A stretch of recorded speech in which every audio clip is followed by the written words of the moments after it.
All right, here we go. Third game of the day. We've got BLG versus Fnatic. Billy Gaming, of course, having been a Jax aficionado, which means he's having a hell of a tournament. Might be the best player in the world, and Jax is great, which means that he's great and he's going to have a heck of a time.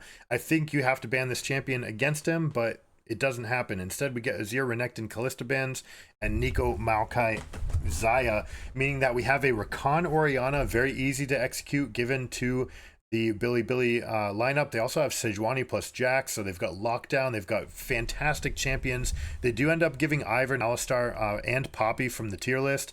Akali a little bit lower. Happy to play Akali into Orianna. This is one of the matchups that tends to show up. Akali very comfortable in side lanes. Orianna has a big weakness. She will dominate for 5 levels.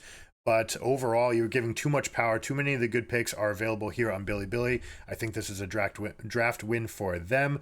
But without further ado, we'll check out the game. So let's check it out. All right, here we go.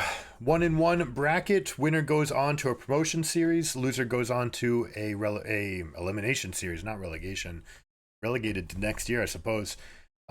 Obviously, we'd rather be in the promotional series, but no matter what, this will be the last best of 1 that these teams play. They will be playing best of 3s for the rest of the tournament, or best of 5s if they make it to the knockouts.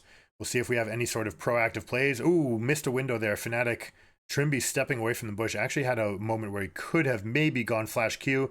Go Q flash there with Ivern ready to back it up. Ivern also very strong with Alistar, by the way. You can use the Q, anything that the Q attaches to. For those of you who don't know, anyone can right click it and then transport on top of that. You've got wonderful synergies with the team. You've got Akali that can go right on top of them, which should confirm an E hit. It means Poppy gets on top of them to mean that they can't dash. It means Alistar gets on top, which means they can pulverize and then directional headbutt rather than just using it as a gap close. So a lot of neat synergies. We'll be definitely paying attention to what the Ivern does here. What you tend to see is a small camp leash into a buff leash into a smite. All right. Sometimes they'll just go for 3 leashes and then they'll go to the opposite side of the map, leash and smite, and then come back and collect these or try to get some amount of action done. The problem is Ivern, despite how strong he is so different than everything else, and it forces people to think in a completely different tune. In this case, it looks like Ivern's just going for the full leashes on everything, and he's going to go pick them up for himself. The fact that he has the wards down means that he might not even try to smite anything. No, he does. He smites it just for the resource gain and for the fact that you need to get an extra camp dead so that you can get your mana back to be able to charge up the last camp. That's what we see, a very safe standard play from Ivern. It does mean that he's going to be cycling back, picking up these camps, and then coming back to the top side to pick those up. It means that Sejuani will have first window for a gank here in the bot wave. Tristana, Rakan. Tristana being used as an exploit against Kai'Sa. They did take away some of her magic resist, but they buffed her armor, making her stronger for the bot lane. So we have this pairing being the most common combination, right? You'd like to get it with Rakan because you can both jump in at the same time. Obviously, you have to be pretty careful about doing it versus an Alistar because he can jump on top of wherever you're going, pulverize, and then maybe headbutt you under turret. Obviously, Rakan will be okay with that. He'll be able to jump back. But we'll see what they turn this pressure into. The fact that it's a fast push. Oh, Bin canceling an auto attack. We don't like to see that, obviously. The fact that they get this push means that we might get a recall from Tristana and a roam from Rakan, and Sejuani and Rakan will come together to contest for this crab. Ivern has cleared their entire jungle at 328. They're off here in time to pick up the scuttle for themselves. Has smite available. This is very important if you're going to go contest. We'll see if we get some mechanics come up. There's a couple cute things you can do with Ivern that you can do for stopping leashes, holding camps, starting the channel, hold them in place, and things like this that you can do to harass or to make it so that your teammate can pick up a camp. Obviously, the unique passive that he had was why they gave him so much power back. Now that all the buffs get shared anyways, they had to give him a lot of power, and they basically over-indexed on it. Ivern is just too strong, but he's wildly different, right? So these pro teams often don't want to practice something innovative because if it's good, they're just afraid it's going to get patched out. This is The one, oh, beautiful headbutt. You see the mechanics there from Alistar using W to reposition, flash to get on top. So it's W, Q flash to reposition, jump in, get the follow through. Ivern there to back up the play. They get the push for themselves, and this is the price that Tristana pays for not taking that fast recall. Now, it will be interesting to see. The respawns on Ivern is what makes this champion the most different. So obviously the first path is going to be quite different, but then you're looking to see, all right, now which camps are coming up and at which time, because depending on how many camps he leashed before trying to come back, it's going to completely affect whether or not you're able to get respawn timers. Ivern just carrying this fight with the shields, but he stays alive just long enough, but it's not enough for Zun to actually take it. So Ivern diff to start the game here. Really exciting to see this Akali jumping ahead of the Orianna. It's not supposed to be possible until level 6. She will hit 6 shortly though. But yeah, this big difference with Ivern, it throws off all of the timers, right? If you know that you're clearing a camp at 140 and then you're clearing the next one at 205, and then you know that your respawn timers are going to be after that, right? So we're talking about, 355 and we're talking about 420, all right? So you know that these respawn timers are coming up. And for example, you saw Ivern go after Sejuani's Raptors, trying to exploit this. All of those things go out the window when you're playing Ivern. As Ivern, you can still do it to the other guy, but if you know your Ivern timers better than they do, and you will know exactly what time those respawns will be coming online. You have access to better paths, more ingenious paths, more innovation, and you get to play exploitatively. Yagao not able to sidestep the Ivern Q. Should have been looking for that. I'm very surprised that he was not able to get that for himself. Perhaps saying like, okay, I can bait this, and if they go for me, that's fine, because Sejuani's going to be here to back me up. But that was a misevaluation. No mana, no fighting here as Orianna. Nice play by Oscarine here to block the jump. Bin making sure not to take any aggro. Both champions going grasp.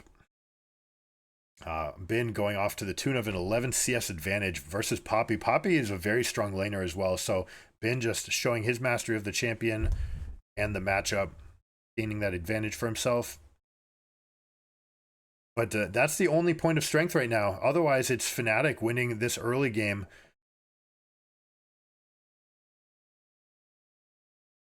Now we got a Lethal, no, not a Lethality. We have on hit start, probably going to be Kraken Slayer for the Kaisa.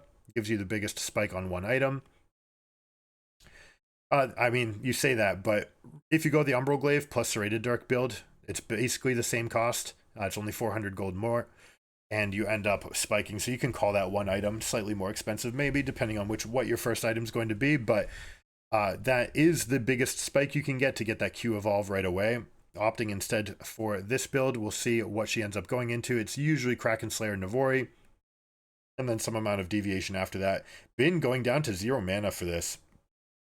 Very interesting. Using level up, getting a little bit back for himself. They might try for a dive here. Zun feeling very, very healthy. Needs to be the one to grab aggro. Ends up tapping to grab the aggro, but it's not enough. They wear off the shield. Now they might go for it, but that's with the support of Orianna. They should be able to get this continuation. Beautifully done.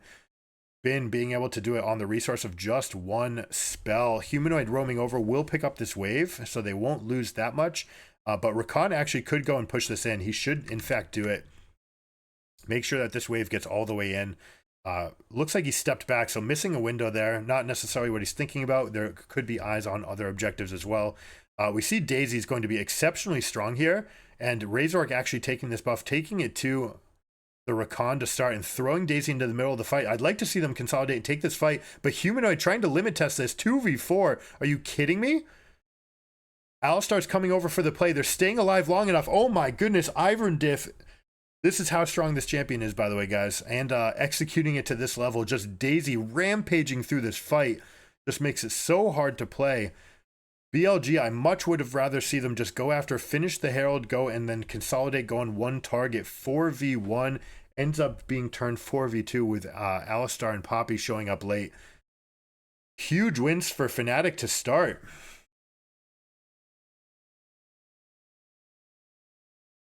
That said, despite the wins, they've got one plate for themselves middle that I'm not sure that anyone was actually around to pick up. and they're down 2 plates in top, 1 plate in bot. So the gold separation is actually not that big. And we had this big wave being wasted here. Come on over. Look at this daisy diff.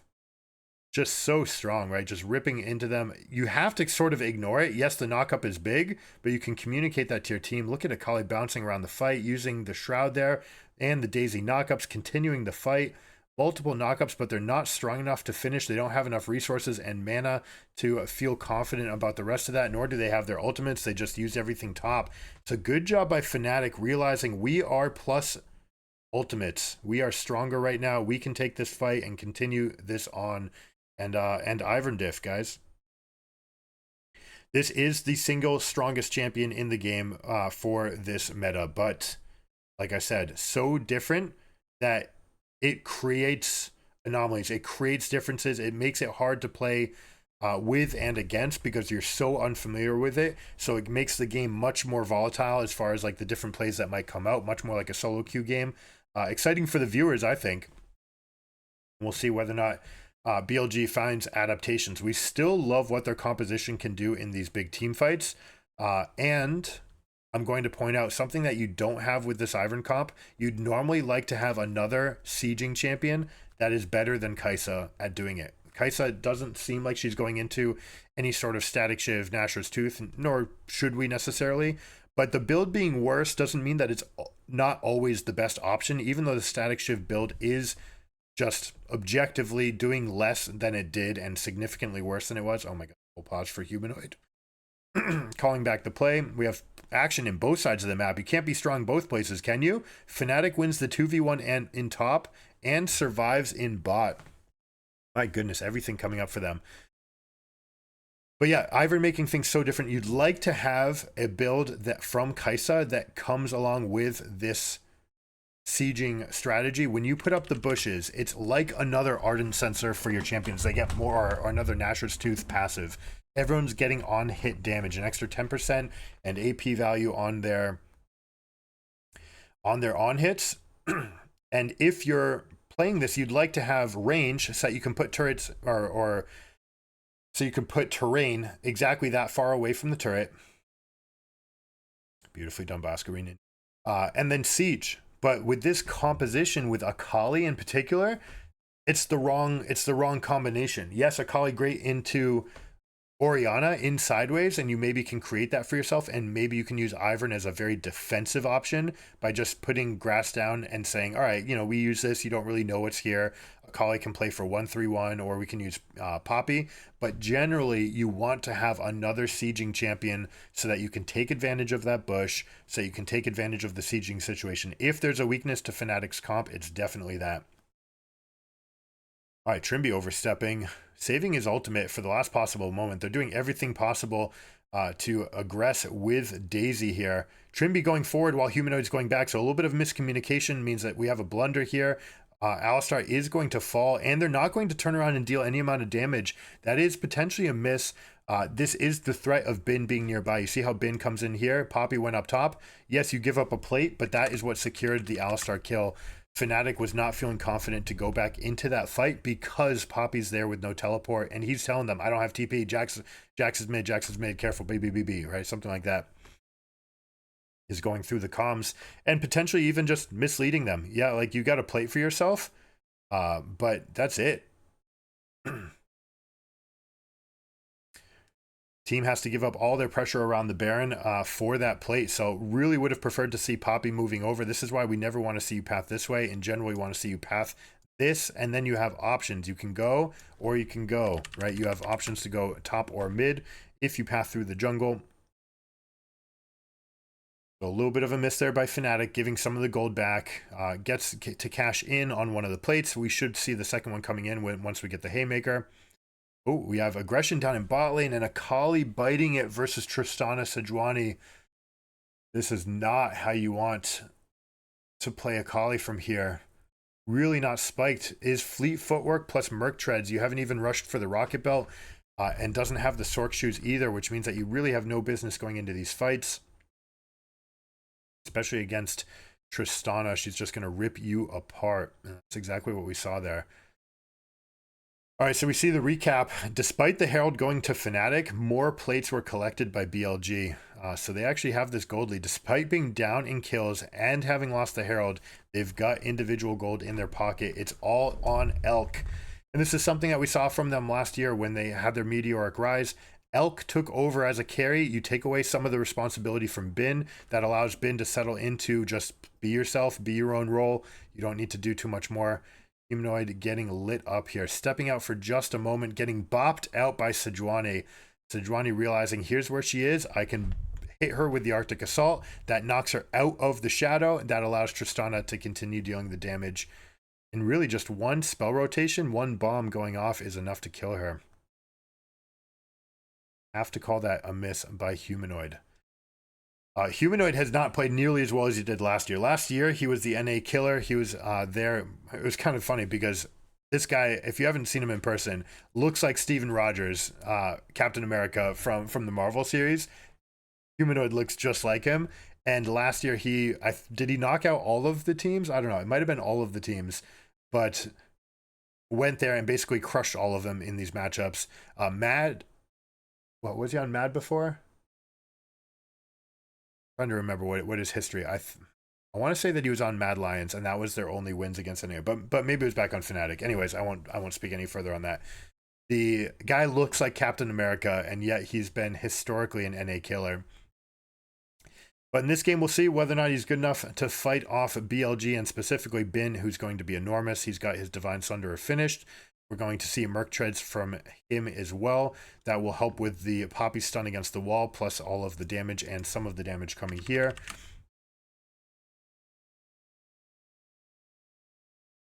Orianna, I love that she's got the Ludens. We see too many Oriannas going Merc Treads into Liandry's and then trying to get damage from Void Staff, and it's just not synergistic enough. It's not enough.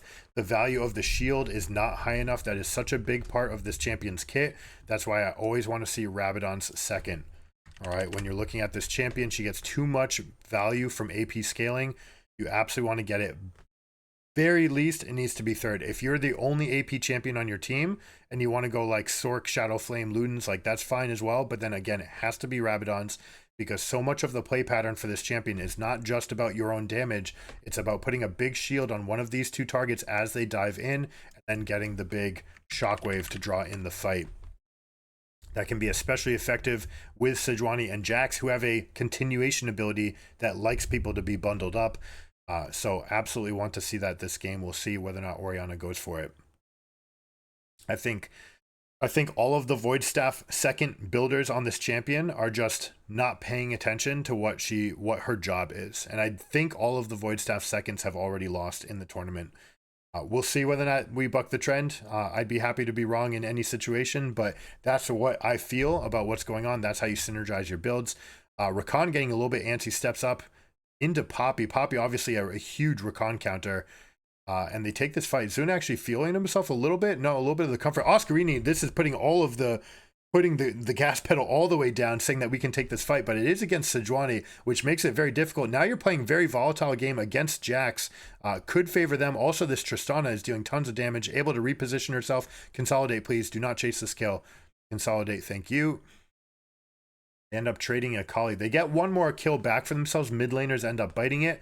And we have Sejuani as well biting the dust, which means we're going to have Rift Herald as a prize. I'd like to see them use this one better than the last. Wait, Elk, have you put yourself in a tough spot here? No jumps available. You can't try to jump or Poppy will kill you. Rakan's going to go for this. It ends up Oscarini needs to use it. Oh my goodness, flashing himself away from this. The bomb's going to pop. It's going to be lethal.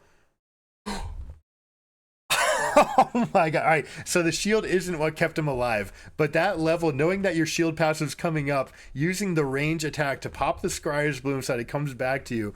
My goodness, just the small levels, guys. Every guy at this level takes their champion to the maximum. It is so inspiring to watch. I hope you guys can emulate that play. Let me know in the comments if you're ever able to do that. If you've ever kept yourself alive, or if you have a clip, put 1854 as a timestamp. Or we could back it up. Put 1834 so we can see the play. 1834, if you've made a play like that, just surviving by using your kit to the maximum. Would love to see it. All right, Kaisa ultimate is still down. Tristana and Rakan ultimates are down, so we're going to be Fnatic favored for this fight. They're going to be using those cooldowns to their advantage, but we do have the Orianna front to back. We also have Bin on Jax. Happy to take this teleport. Again, you want to teleport onto vision wards, not control wards, so that they don't get vision of you.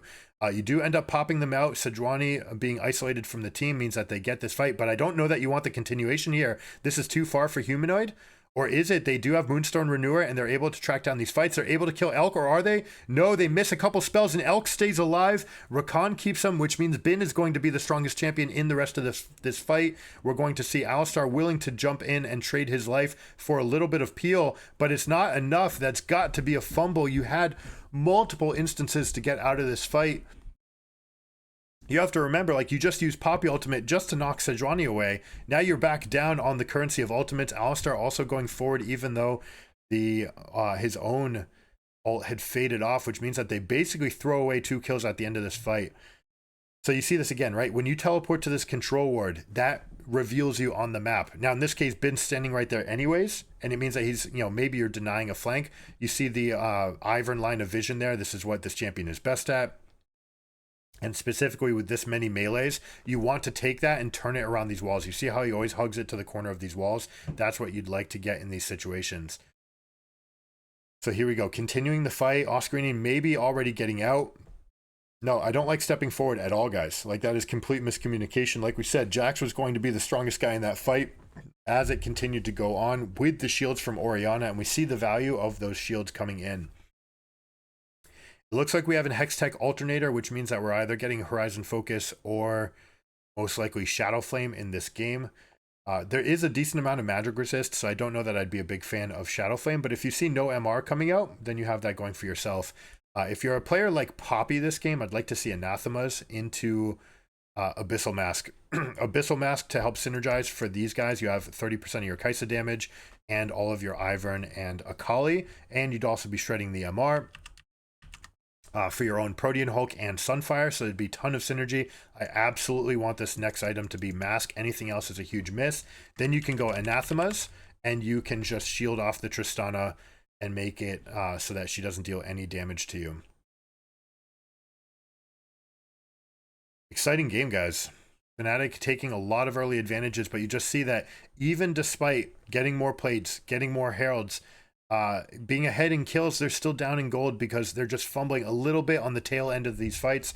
That is something that China's been renowned for. Their team fighting, keeping track better perhaps than any other region, keeping track of all the resources that are available. That is what these fights are coming down to. How many spells are down, what's available, who's at what health. It's not just what's right in front of you. All the holistic approach of the fight and seeing what is available to you. Daisy being microed here.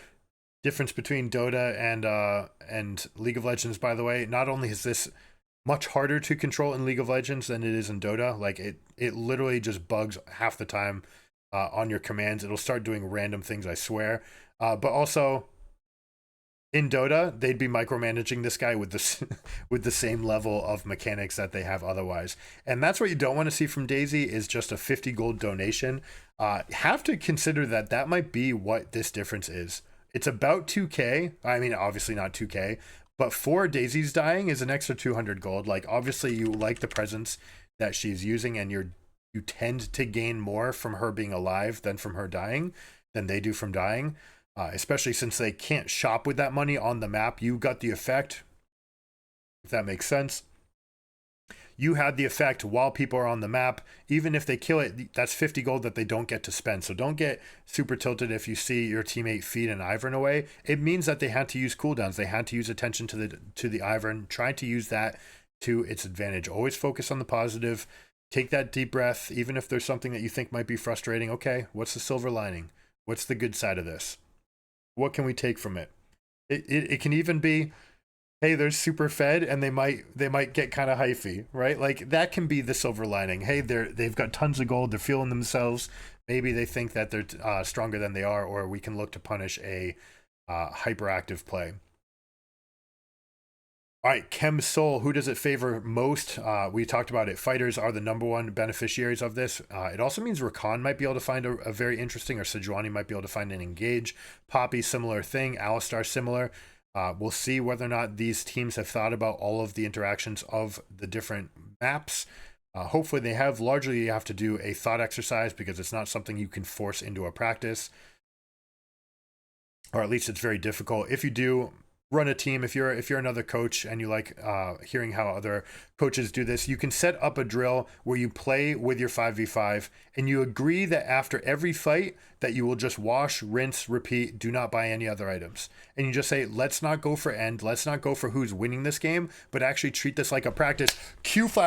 W flash Q for Alistar gets the big 4-man engage for the knockup. It means that they have the head start in this fight big time, but now Bin is joining the fight. Rakan gets it, and look at the health point bars. They are low. They consolidate back into the river. That is a tremendous mistake. If you're going forward, you have to continue moving and carry the fight this way. They end up going back into the river, into the maw of Jax's real weapon. And they bite it. Rakan getting a huge play, Orion a big ultimate, Jax dealing all their damage. That means BLG is going to take it again. Fights starting favored for Fnatic, but then they're not consolidating in the correct way. They're giving up the maximum on the back end of these fights. 2 people knocked up, and this tremendous engage here to pick this off. Sejuani doing his best appeal. Elk staying alive somehow, despite having the entire team diving on him. This was the big miss. You had to continue through Elk and then go, and if you can't kill Elk, you have to retreat. The fact that he was able to stay alive, A, props to him for doing it, but B, Fnatic, once you don't get that kill, you completely have to change how you approach the fight. You cannot try to reposition back in the river, back to the people that were disjointed by Poppy.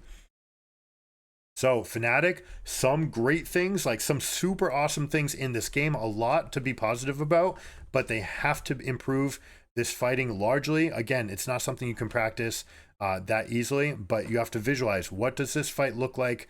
How do we approach it next? And to continue on the point, so you have your roster, right? You go 5v5, you have a practice, you go on, you fight not to see who wins or to gain the glory of winning, but you fight to see how it will go out. Then you all come back, then you all reassess. You don't buy any items. You say, this is still the situation. We're still going to create this fight over and over and over again until we see how the parameters change, how we can create these wins. And it takes a little bit of patience. You just have to sit there for 2 minutes while everyone's timers go back up. Unfortunately, there's no way to stop in a real custom game. You can't stop the minions. You can't force the respawns. Practice tool is completely dysfunctional. You can't use it. If you want that, use the timestamp 2720 #riot please. Give us a functioning practice tool so that we can actually work on these things without having to go through all the hoops. I know one team that actually used their staff to recreate a game state and have the players play on one set of computers, and then they would move over to the other one, and that has its own set of weaknesses. Like, it's just super uncomfortable to get up and do it.